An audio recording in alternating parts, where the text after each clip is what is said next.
lots of jobs out there, and the producer of this show, Alexis, really likes to make sure that you're very aware of what people are doing out there. So you get put to the test every now and then. You get to do these jobs, right? Alexis keeps us busy. And then she calls it try this, but really it's just putting Dan out there. Yeah, and all of us. I've been a maid, an oyster shucker. I've sang with the opera. I've learned how to dry clean. Even did a tattoo a few weeks ago. And this week? This week, I got to tag along with Motor City magnet fishermen. Huh? Take a look.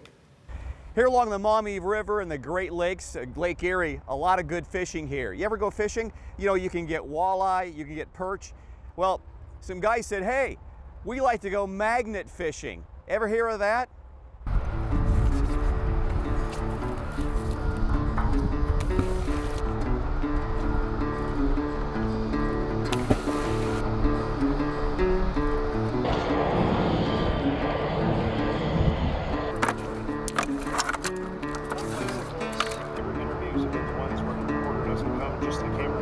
Now, this is the magnet that I'm using.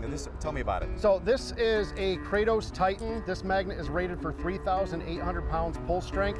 That's in all directions. You're not going to pull up anything. It's almost 4,000 pounds directly. Yeah. It pulls in all directions. It's the most ideal magnet for this type of situation.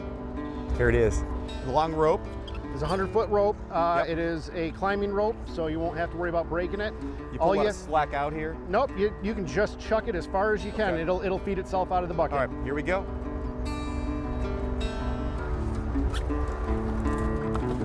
There you go. Then just pull it in slowly. You'll feel it actually stick to stuff. We say click. It'll click to something. When you hit something large, just pull slowly because you're going to want to pull it up out of the mud. If you pull too fast, you'll pull the magnet off of it. I'm getting some resistance down there, but I don't know. There could be some rocks down there. There could be metal down there. The primary thing is making sure the magnet stays in contact with the bottom the whole time back.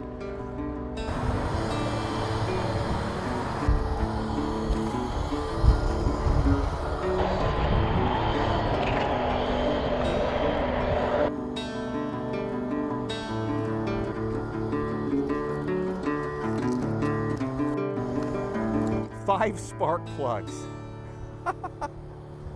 Jason, magnet fishing. I get it. You put magnets in the water, you find stuff. What's the best stuff you ever found doing this? See, that's a subjective answer right there. I mean, me personally, my favorite find was a 48-inch tall Sinclair gasoline sign from the 1930s. It was estimated to be worth about $1,200. Either that or the safe that actually had a couple of gold rings in it. What have you found here so far today? So far today we found a lot of old spark plugs, a antique payphone probably from the 1920s, 1930s to be my guess. The oldest payphone we've gotten was confirmed at 1914.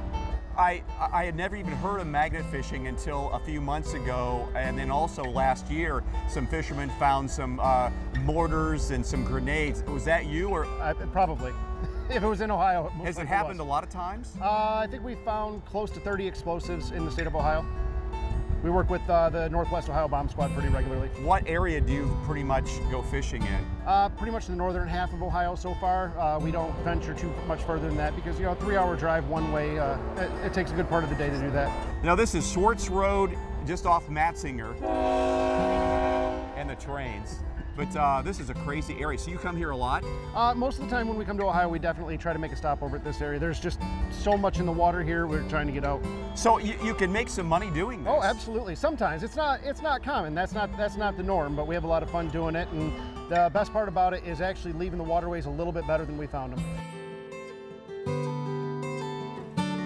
That is so interesting, and it looks really fun, actually. It was fun. I was soaked. We all were soaked. I pulled up really early in the time I was doing that. I got the head of an axe. Yeah. Well, was there, I mean, that would make me want to investigate. I'd be like, is there an auto store around here? Why are there so many spark plugs? I don't know what we've come so far random. with the EPA and not being allowed to dump stuff in there. It makes you ashamed as a human being to see what we've been dumping in the rivers and streams since the 1900s, like just spark plugs galore. all kinds of auto parts, tools, things Is this like that. something that you think that anybody could just pick up and do? Like if I Yeah. wanted to go get a big rope and a magnet, just have fun, I could do it? Yeah, the specialized magnets they use are about this size.